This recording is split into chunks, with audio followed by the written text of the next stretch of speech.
अस्सलाम वालेकुम रहमतुल्लाहि व बरकातुहू। मैं Mohammed Mubinuddin, history lecturer, Giriraj government degree college Nizamabad, आपके सामने BA Urdu medium history semester 6 Telangana history, topic Telangana तहरीक 2001 का 2014 आपके सामने पेश करने जा रहा हूं। जैसे कि हमारा टॉपिक है तेलंगाना तहरीक 2001 का 2014। 2001 से 2009 में तेलंगाना तहरीक ने एक नया और नाजुक मोड़ ले लिया। के चंद्रशेखर राव जो इस वक्त के चीफ मिनिस्टर हैं, उन्होंने चंद्रबाबू नायडू हुकूमत से इस्तीफा दे दिया। उस वक्त 2001 में चंद्रबाबू नायडू मुत्तहिदा आंध्र प्रदेश के चीफ मिनिस्टर थे और चंद्रशेखर राव काबीनी वजीर थे और जो तेलुगु देशम पार्टी से वाबस्ता थे। उन्होंने बाज़ाब्ता अपने वजीर से इस्तीफा दे दिया और तेलुगु देशम पार्टी को भी बाज़ाब्ता उन्होंने छोड़ दिया और 27 अप्रैल 2001 को तेलंगाना राष्ट्र समिति यानी TRS एक नुकाती एजेंडे के साथ कायम की। हैदराबाद के दारुल हुकूमत के साथ अलहदा रियासत तेलंगाना उनका अहम मकसद था। 2001 में कांग्रेस वर्किंग कमेटी ने एनडीए हुकूमत को करारदाद भेजते हुए मुतलबा किया था कि रियासत तेलंगाना के मुतालबा पर गौर खौस के लिए रियासतों की तंजीम जदीद कमीशन कायम की जाए। 2004 के असम्बली और पार्लियामेंट के इलेक्शन के दौरान उस वक्त के मरकजी वजीर दाखिला के अडवाणी ने, जो बीजेपी से ताल्लुक़ रखते थे, उन्होंने कहा जब तक रियासत की तमाम सियासी पार्टियों के दरमियान इत्तेफाक राय ना होती हो तब तक हम तेलंगाना की बात नहीं कर सकते। 2004 में आंध्र प्रदेश में कांग्रेस पार्टी इख्तिदार में आई और TRS मुश्तरका अखल तरीन प्रोग्राम के हिस्से के तौर पर हुकूमत में बतौर हलीफ शामिल हुई। काफ़ी गौर खौज और इत्तेफाक राय के बाद तेलंगाना रियासत के मसले को इसके एजेंडे में शामिल किया गया। डॉक्टर मनमोहन सिंह की ज़ेर क़यादत बरसर इख्तिदार आई यूपीए हुकूमत ने अलहदा तेलंगाना के मसले पर गौर खौज के लिए एक सब कमेटी तश्कील दी। इस कमेटी के सरबराह प्रणब मुखर्जी थे और दीगर अरकान भी उसमें शामिल थे। ये कमेटी 2004 में कायम की गई और इसने तमाम मुसल्लिमा और इलाकाई पार्टियों से राय तलब की ताकि इस मसले पर कोई इत्तेफाक राय कायम हो सके। 2004 के इंतखाबात में मुस्बित यकीन दहाई के बावजूद यूपीए हुकूमत ने इस ज़मन में कोई ख़ास पहल नहीं की। इसका तज़किरा भी बहुत ज़रूरी है कि डॉक्टर YS राजशेखर रेड्डी की ज़ेर क़यादत रियासती हुकूमत भी रियासत की तक़सीम से अदम दिलचस्पी नहीं रखती थी। YSR राजशेखर रेड्डी भी शख्सी तौर पर अलग तेलंगाना रियासत के बिल्कुल खिलाफ थे। आंध्र प्रदेश कांग्रेस को कामयाब दिलाने और तेलुगु देशम पार्टी को शिकस्त देने में राजशेखर रेड्डी का फैसलाकुन उनसर शामिल रहा। इसीलिए मरकजी हुकूमत Congress high command doctor YS Rajshekhar Reddy की राय के खिलाफ जाना नहीं चाहती थी। इसके अलावा क्योंकि राजशेखर रेड्डी की क़यादत में कांग्रेस ने आंध्र प्रदेश में बहुत ही ताकतवर तेलुगु देशम को हराते हुए तारीखी जीत हासिल की थी और राजशेखर रेड्डी का दबदबा पूरी सियासत में तेलंगाना ही नहीं बल्कि पूरे आंध्र प्रदेश के इलाके में था। तो उतना जो है कदावर लीडर रहनुमा आंध्र प्रदेश में नहीं था। तो इस वजह से कांग्रेस की हुकूमत ने, फिर इसके अलावा कांग्रेसी हाई कमान ने भी राजशेखर रेड्डी के खिलाफ जाने की हिम्मत नहीं जुटाई। चंद्रशेखर राव ए नरेंद्र के साथ यूपीए हुकूमत ने अलहदा तेलंगाना के मसले को फिर एक बार मुलतवी कर दिया, जिसके नतीजे में आंध्र प्रदेश में TRS के वज़रा पूरी तरह से मुस्तफिद हो गए। उसके बाद 2009 के इंतखाबात हुए। 2009 के इंतखाबात में कांग्रेस ने यकीन दहाई करवाई कि सिर्फ यूपीए हुकूमत ही तेलंगाना के مسئلے کو حل کر سکتی ہے اور تلنگانہ ریاست کا اعلان کر سکتی ہے۔ کانگریس کے موقف کو دیکھتے ہوئے عوام نے کانگریس کے حق میں اپنے ووٹ کا استعمال کیا۔ کانگریس پارٹی مرکزی اور ریاستی سطح پر حکومت تشکیل دینے کے موقف میں آ گئی اور اسے اکثریت حاصل ہو گئی۔ موجودہ الیکشن میں ٹی آر ایس نے 10 اسمبلی حلقوں میں سے 2 پارلیمانی حلقوں میں کامیابی حاصل کی۔ اس سے پہلے 2009 میں سپریم کورٹ نے حیدرآباد کو فری زون قرار دیا تھا، جبکہ گرکلانی کمیٹی نے حیدرآباد کو چھٹا زون یعنی زون 6 جو ہے کہا تھا۔ سپریم کورٹ کے فیصلے سے تلنگانہ کے عوام میں خدشات اور خوف کی کیفیت پیدا ہو گئی اور اس طرح تلنگانہ کے ملازمین کی انجمنوں میں بھی بے چینی پھیل گئی۔ انہیں اس بات کا خوف ہونے لگا کہ غیر مقامی افراد حیدرآباد میں تلنگانہ والوں کے لیے مختص ملازمتوں پر قبضہ کر لیں گے۔ اس سے تلنگانہ تحریک پر بہت بڑا اثر پڑا۔ سپٹمبر 2009 میں ڈاکٹر وائی ایس راجشیکھر ریڈی ہیلی کاپٹر حادثے میں ہلاک ہوئے۔ اب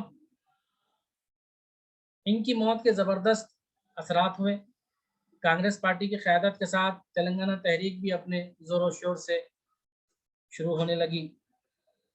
ایسے موقع پر ٹی آر ایس کے صدر کے چندر شیکھر راؤ نے عزائم کے ساتھ اور ایک نئے ہمت کے ساتھ انہوں نے تلنگانہ کے حصول کے لیے مرن مرت کا آغاز کر دیا۔ جب تک کہ راجشیکھر ریڈی کی موجودگی تھی تب تک جو ہے یہاں پر کسی قسم کی کوئی پہل نہیں ہوئی۔ یوں سمجھیے کہ یہاں پر سیاست پر وہ پوری طرح سے جو ہے چھائے ہوئے تھے۔ ان کی موت کے بعد اب جو ہے وہ قداور شخصیت باقی نہیں رہی جو اس تحریک کو اپنے بلبوتے پر دبا سکے یا روک سکے۔ اسی وجہ سے 29 نومبر 2009 کو چندر شیکھر راؤ نے حیدرآباد کو فری زون بنانے کے خلاف علیحدہ تلنگانہ کے حصول کے لیے مرن مرت کا آغاز کر دیا۔ اس مرحلے پر طلباء نے بہت اہم رول ادا کیا۔ عثمانیہ یونیورسٹی، کاکتیہ یونیورسٹی، پالیمور یونیورسٹی اور تلنگانہ یونیورسٹی کے طلباء نے اپنی سرگرم شرکت کے ساتھ تلنگانہ تحریک میں شدت پیدا کر دی۔ اس پس منظر میں اس وقت کے آندھرا پردیش کے چیف منسٹر کے روشیا نے 7 دسمبر 2009 کو کل جماعتی اجلاس طلب کیا۔ اس اجلاس میں چندر شیکھر راؤ کے جاری مرن مرت پر مباحثے ہوئے اور سیاسی پارٹیوں کے خیالات معلوم کیے گئے۔ یہ خیال کیا جاتا ہے کہ تمام سیاسی پارٹیاں بشمول Congress, B J P, T D P, P R P اور سی پی آئی نے اعلان کیا کہ اگر حکومت ایوان میں علیحدہ تلنگانہ ریاست کی جو ہے بل پیش کرتی ہے تو وہ پارٹیاں اس کی تائید کریں گے اور باضابطہ اس کے حق میں ووٹ ڈالیں گی۔ 8 دسمبر 2009 کو بی جے پی نے بھی کھلے طور پر اعلان کیا کہ پارلیمنٹ میں تلنگانہ ریاست کے بل پیش کیا جاتا ہے تو وہ اس کی تائید کرے گی۔ 9 دسمبر 2009 کو مرکزی وزیر داخلہ پی چدمبرم نے اعلان کیا کہ تلنگانہ ریاست کی تشکیل کا عمل شروع کر دیا جائے گا۔ یہ اعلان دراصل کے چندر شیکھر راؤ کی بگڑتی صورتحال کو اور صحت کو دیکھتے ہوئے کیا گیا کیونکہ وہ مرن مرت پر تھے۔ اس کے خطرناک نتائج ریاست کے نظم و ضبط اور سیاسی استحکام پر پڑ سکتے تھے، لیکن جیسے ہی چدمبرم مرکزی وزیر داخلہ نے اعلان کیا کہ علیحدہ ریاست کے لیے جو ہے کارروائی شروع کی جائے گی، اس اعلان کے خلاف سیما آندھرا والوں کا رد عمل غیر متوقع طور پر رہا۔ سیما آندھرا کے ارکان اسمبلی اور پارلیمنٹ نے بطور احتجاج استعفے دینا شروع کر دیا اور یہ استدلال کیا کہ ان کو اعتماد میں لیے بغیر راتوں رات یہ اعلان کیا گیا ہے۔ تلگو دیشم کے ارکان اسمبلی اور پارلیمنٹ نے بھی اس اعلان کے خلاف اپنے استعفے پیش کر دیے۔ 40 سے زائد ایم ایل ایز اور ایم پیز نے استعفا دے دیے۔ سیما آندھرا کے مرکزی وزراء نے بھی دھمکی دی کہ اگر وہ اس فیصلے کو واپس نہیں لیا گیا تو وہ مرکزی حکومت سے مستعفی ہو جائیں گے۔ اس دوران سیما آندھرا علاقے میں سمیکھیا آندھرا کے مطالبے کو لے کر احتجاج کا سلسلہ شروع ہو گیا۔ تقریباً تمام سیاسی پارٹیاں بشمول کانگریس، ٹی ڈی پی اور پی آر پی نے ریاست کی تقسیم کی مخالفت کی۔ اس کے برخلاف تلنگانہ علاقے کی تمام سیاسی پارٹیوں نے علیحدہ ریاست تلنگانہ کا اعلان کا واہلانہ خیر مقدم کیا۔ سیما آندھرا میں سمکھیا آندھرا ایجوٹیشن شدت اختیار کر لینے پر یوپی حکومت نے اپنے حلیفوں کا اجلاس طلب کیا۔ اس میں این سی پی، ترنمول کانگریس اور ڈی ایم کے شامل تھے۔ ڈی ایم کا کہنا تھا کہ تلنگانہ ریاست تشکیل کے اعلان سے پہلے سیما آندھرا والوں کو اعتماد میں لینا چاہیے تھا۔ اس بات پر بھی زور دیا گیا کہ اعلان کے برخلاف دوسرا اعلان، یعنی اس بات پر بھی زور دیا گیا کہ علیحدہ ریاست کے لیے اس نوعیت کے مطالبات ان کی ریاستوں میں بھی شروع ہو سکتے ہیں۔ 23 دسمبر 2009 کو وزیر داخلہ چدمبرم نے اپنے پہلے اعلان کردہ اعلان کے خلاف یعنی برخلاف دوسرا اعلان جاری کیا۔ انہوں نے کہا کہ اس فیصلے پر بہت ساری سیاسی پارٹیاں منقسم ہیں، اس لیے تمام سیاسی پارٹیوں اور گروہوں سے ریاست میں وسیع تر مشاورت ہوگی۔ مرکز تمام متعلقہ گروہوں کو اس میں شامل کرنے کے اقدامات کرے گی۔ مرکز کے نظر ثانی شدہ اور برعکس اعلانات کے نتیجے میں تمام سیاسی پارٹیاں جیسے T R S, B J P اور تلنگانہ علاقے کے کانگریس ارکان، سابقہ پی آر پی کے ارکان، سی پی آئی نے مل کر مشترکہ اقدام کرتے ہوئے جوائنٹ ایکشن کمیٹی تشکیل دی۔ جے ای سی کی تائید غیر مقیم ہندوستانیوں، مختلف انجمنوں، خواتین کی تنظیموں نے بھی اور تمام تلنگانہ کی انجمنوں نے بھی کیا۔ جے اے سی جو ٹی جے اے سی بھی کہلاتی ہے، اس میں سیاسی اور غیر سیاسی گروپ شامل ہیں۔ اس نے پوری شدت سے تلنگانہ ریاست کی تشکیل کا مطالبہ کیا۔ پروفیسر کونڈرام ریڈی جے اے سی کے کنوینر کی حیثیت سے ابھرے۔ اس کے بعد 2010 میں سری کرشنا کمیٹی کا تقرر عمل میں آیا۔ تلنگانہ کے مسئلے پر غور و خوض کے لیے حکومت ہند نے 3 فروری 2010 کو سری کرشنا کمیٹی کی قیادت میں ایک 5 رکنی کمیٹی قیام کی۔ کمیٹی نے ریاست کے تمام علاقوں کا تفصیلی سے دورہ کیا۔ اس کے صدر جسٹس سری کرشنا تھے۔ وہ کمیٹی ریاست کے تمام علاقوں کا دورہ کی اور تفصیلی دورہ کیا۔ علیحدہ ریاست کے تعلق سے تمام طبقات کے یعنی تمام عوام کے طبقات کا جائزہ لیا، ان کے خیالات معلوم کیے۔ تمام سیاسی پارٹیوں سے انہوں نے بات چیت کی، غیر سیاسی پارٹیوں سے انہوں نے بات چیت کی، علاقے کے مختلف با اثر اور ذی اثر شخصیتوں سے انہوں نے ملاقات کی۔ اس کے بعد 30 دسمبر 2010 کو کمیٹی نے اپنی رپورٹ مرکز کو پیش کر دی۔ اس مسئلے کے لیے اس کمیٹی نے 6 تجاویز پیش کیے تھے۔ ان تجاویز میں سب سے پہلا تجویز یہ تھا کہ اس نے متحدہ ریاست کو ترجیح دیتے ہوئے تلنگانہ علاقے کی سماجی اور معاشی ترقی اور سیاسی با اختیاری کے لیے مختلف دستوری اور قانونی اقدامات کیے جائیں اور تلنگانہ ریجنل کونسل کے قیام کے ذریعے تلنگانہ کو ترقی دی جائے۔ دوسرا، جوں کا تو موقف برقرار رکھا جائے۔ تیسرا، آندھرا پردیش کی تقسیم کرتے ہوئے سیما آندھرا اور تلنگانہ علاقے کو الگ کر دیا جائے اور حیدرآباد کو مرکزی زیر انتظام علاقہ میں تبدیل کر دیا جائے۔ چوتھا، آندھرا پردیش کو 2 ریاستوں میں تقسیم کر دیا جائے، ایک رائل تلنگانہ اور دوسرا ساحلی آندھرا پردیش ہو۔ پانچواں، آندھرا پردیش کو سیما آندھرا اور تلنگانہ میں تقسیم کرتے ہوئے حیدرآباد کو میٹروپولس کا درجہ دے کر ایک علیحدہ مرکزی زیر انتظام علاقہ قرار دیا جائے۔ اور چھٹا، ریاست کی تقسیم موجودہ سرحدوں کی بنیاد پر تلنگانہ اور سیما آندھرا میں کی جائے اور حیدرآباد کو تلنگانہ اور سیما آندھرا کا دارالحکومت قرار دیا جائے جب تک کہ سیما آندھرا اپنا صدر مقام نہیں بنا لیتا۔ سری جسٹس کرشنا کمیٹی نے ان تجاویز کو مرکز کے حوالے کر دیا اور اس کے لیے ناقدین نے تبصرہ کیا کہ سری کرشنا کمیٹی کی تشکیل محض مسئلے کو طول دینا تھا اور یہ حکومت کا حربہ تھا۔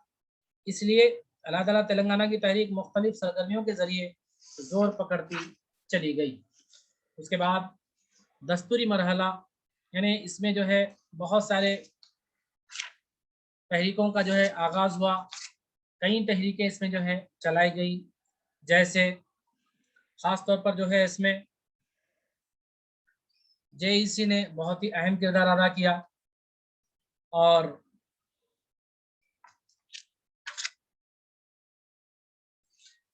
पूरी जमाती हड़ताल बाज़ाब्ता की गई।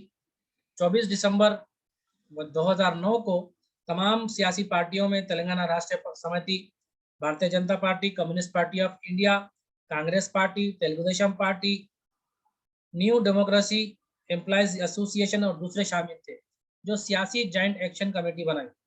सियासी जॉइंट एक्शन कमेटी इस वक्त बनाएगी जबकि मरकज की यूपीए हुकूमत ने 9 दिसंबर 2009 को अपने ऐलान से एहराफ का इशारे दिए।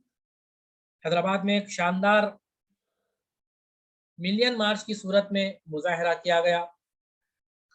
तेलंगाना रियासत हासिल करने बिहार अरब से जज्बा लिया गया, जहां पर बिहार की अवाम ने अपने मुतालबे के हुसूल के लिए सियासी निज़ाम के खिलाफ बगावत कर दी और जेईसी के कायदीन ने अवाम से गुजारिश की कि वह अपना मुश्तरका ख्वाहिश तेलंगाना के लिए यहाँ हैदराबाद आकर पेश करें। रियासती हुकूमत ने जारिया एहतजाजात का सिलसिला रोकने के लिए झूठी बातें फैलाना शुरू किया, गैर कानूनी तौर पर लोगों को घर में नज़रबंद किया। इसके बावजूद हुकूमत के लिए अवाम को रोकना नामुमकिन हो सका। खुद एहतजाजियों ने आंध्रा से वाबस्ता खुद मुजस्सिमों को उखाड़कर टैंक बंड की झील में फेंक दिया। तेलंगाना के बारे में फैसला करने में इख्तिलाफ राय रखने और ताख़ीर करने के खिलाफ जेईसी ने एक बंद प्रोग्राम बनाया, जिसमें लोगों ने दिलो जान से जो है इसको मनाया। एहतजाज के तौर पर रैल रोको एहतजाज हुआ, जिसमें हज़ारों लोगों ने अपने आप को अदालत के रूबरू पेश किया। कुछ और वाक़यात में फ़र्ज़ी मुक़दमात दर्ज किए गए और लीडरों को पुलिस हिफाजती दस्ते में हिरासत में रखा गया। इन्हें ज़मानत देकर कई दिन तक हिरासत में रखा गया और रेलवे लाइन पर एहतजाज करने के जुर्म में कायदीन को रेल अदालत और दूसरी अदालतों में कार्रवाई में हाजिर होने को कहा गया। 30 दिसंबर 2012 को जेईसी ने हुसैन सागर झील के अतराफ अवाम को जमा किया। मिलिट्री और पैरामिलिट्री फ़ौज को जलसे की जगह तैनात कर दिया गया। हुकूमत हर रास्ते को जो हुसैन सागर को जाता था, हाईकोर्ट की इजाज़त से सिर्फ 6 बजे तक जलसे करने की इजाज़त दी, जहां पर सादा लिबास में पुलिस लोगों की जांच करने खड़ा कर दिया गया। हुकूमत ने खुफिया महकमे को हिदायत दी थी कि तमाम लीडरों की तकारीर को रिकॉर्ड करें। इन तमाम रुकावटों के बावजूद तेलंगाना के लोग बड़ी तादाद में जमा हुए और आधी रात तक लगातार तकारीर के सिलसिले चलते रहे। ये जलसा बड़ा कामयाब रहा और तेलंगाना रियासत की हिमायत में तमाम हालात को मोड़ दिया गया। इन तमाम प्रोग्राम के अलावा जेईसी ने शिद्दत से तेलंगाना मफादात के तहफ़्फ़ुज़ का भी मुतालबा किया। जेईसी ने करारदाद मंजूर करते हुए तमाम इंडस्ट्रीज़ के मालिकीन से मुतालबा किया कि 80% जायदादें अवामी मुकाम से पुर की जाए। भूमि पत्रा तहरीक चलाई गई ताकि इन्हें अपने इलाके में मुलाजिमत मिले और जेईसी बड़े ही जारहाना अंदाज में ब्यारम को तेलंगाना हुकूमत एहतजाज शुरू किया। रियासती हुकूमत ने ब्यारम आयरन को आंध्रा की स्टील फैक्ट्री को भिजवाने की तैयारी की थी, मगर सख्ती से इसकी मुखालिफत की गई। जेईसी ने बहुत ही मज़ाहिमत दिखाई और खाम लोहा स्टील फैक्ट्री ना ले जाया जा सका। जेईसी के अलहदा तेलंगाना के मुतालबे को अब आगे बढ़ाती रही और इस एहतियात को मलहूज़ रखा कि मामला फिर से पसोपेश में ना पड़ जाए। इसने दूसरी सियासी पार्टियों के रवैयों को परखना शुरू किया और इन पार्टियों पर नज़र रखी जिन्होंने तेलंगाना के काज से मुंह फेरा। जेईसी ने सियासी पार्टियों से 2013 के सदारत इंतखाबात को तेलंगाना के मुतालबे का इस्तेमाल करने का मुतालबा किया। जेईसी जो एक बहुत वसी प्रोग्राम बनाया, तो 2012 में अवाम के तमाम शोबों से ताल्लुक़ रखने वालों की हड़ताल यानी सकला जनरल सम्मे का था। अवाम के हर तबके के लोग, जिनमें सरकारी मुलाजिमीन, तलबा, वकला, डॉक्टर्स, टीचर्स, लेक्चरर्स, प्रोफेसर्स और दूसरा पेशा वाले कई ज़ातों के लोग सरगर्म रहे और 42 दिन तक इस तहरीक का हिस्सा रहे। रियासती हुकूमत का सारा काम ठप हो गया। हुकूमत जैसे थम गई। कई तंजीमों ने करो या मरो की तरह अभी नहीं तो फिर कभी नहीं की बुनियाद पर तहरीक चलाई। आरटीसी एम्प्लॉइज जेईसी ने बसें चलानी बंद कर दी और सिंगरेनी कॉलेज एम्प्लॉइज जेईसी ने अपनी ड्यूटी अंजाम देने से बंद कर दिया। तमाम सियासी पार्टियों ने सेकुलर जनरल असम्बली में सरगर्म हिस्सा लिया। इससे सियासी जेईसी ने कौमी और बैनुल-अक़वामी मीडिया की तवज्जो अपनी जानिब की। सियासी जेईसी ने एहतजाजी प्रोग्राम दिल्ली में भी मुनक्किद किए और तेलंगाना के मौजू पर जंतर मंतर पर भी होने वाले एहतजाज से दूसरे लीडरों की राय तेलंगाना के हक में करने में मदद मिली और लीडरों ने मदद करने का भी तयफ़ुन दिया। इन सारी कोशिशों के नतीजे में तेलंगाना की रियासत कायम हो सकी। तो ये तमाम तर कोशिशें हुई, जिसमें मिलियन मार्च और तहरीक अदम ताउन भी बहुत ही नुमायाँ थे। तहरीक अदम ताउन का आगाज़ 17 फरवरी 2011 को हुआ, जो 16 दिन तक चलती रही। इस तहरीक में तकरीबन 3 लाख मुलाज़िमीन ने हिस्सा लिया। तेलंगाना जेईसी की जानिब से 10 मार्च को मिलियन मार्च मुनज़्ज़म किया गया। इज्तिमाई इस्तीफ़े। इस तहरीक के ज़रिए तेलंगाना के अवाम मुख्तलिफ़ अंदाज़ किए, जिसके नतीजे में तेलंगाना इलाके के एमएलएस और एमपीज़ और वज़रा ने इस्तीफ़े दे दिए। कुल अवामी हड़ताल, तमाम अवाम की हड़ताल मुनक़्क़िद की गई। इसका तेलंगाना पर बहुत बड़ा गहरा असर हुआ। इस तहरीक में अवाम के तमाम तबक़ात ने हड़ताल में हिस्सा लेते हुए अलहदा रियासत की तायीद की ऐलान किया। वकला ने अदालतों का बायकाट किया। दूसरे सरकारी मुलाज़िमीन जैसे पेशे तदरीस से वाबस्ता अराकीन, इलेक्ट्रिसिटी बोर्ड के मुलाज़िमीन ने हिस्सा लिया। इस तहरीक के दौरान रेल रोको और सड़क बंद करने के भी तरीक़े इख्तियार किए गए। इसमें तलबा का भी जो है बहुत बड़ा अहम रोल था।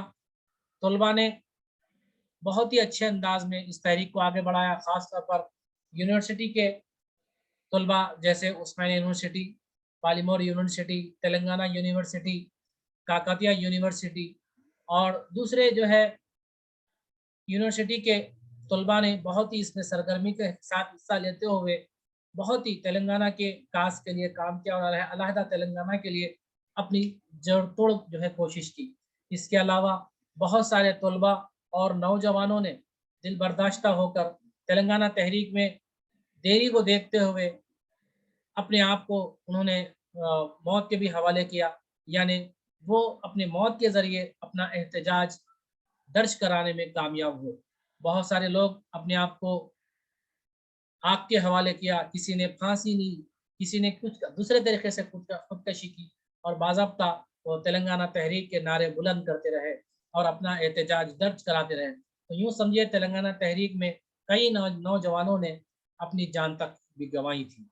तो बहरहाल ये बहुत सारे जो है एहतजाज हुए, फिर आखिरकार हुकूमत की तवज्जो इस जानिब हुई और आंध्रा कायदीन की जानिब से तेलंगाना रियासत के क़याम की मुखालिफत के बावजूद यूपी हुकूमत ने इस मसले को हल करने का तहिया कर लिया और मरकज़ी हुकूमत की जानिब से अलहदा तेलंगाना रियासत के क़याम के सिलसिले में कई इक़दामात किए गए। तो इस तरह मैं अपने इस टॉपिक को यहीं पर ख़त्म करता हूँ। इंशाअल्लाह फिर अगले दिन मैं एक नए टॉपिक के साथ आपके सामने आऊँगा। इंशाअल्लाह तब तक के लिए मुझे इजाज़त दीजिए। अस्सलामु अलैकुम रहमतुल्लाहि व बरकातुहू। अल्लाह हाफ़िज़।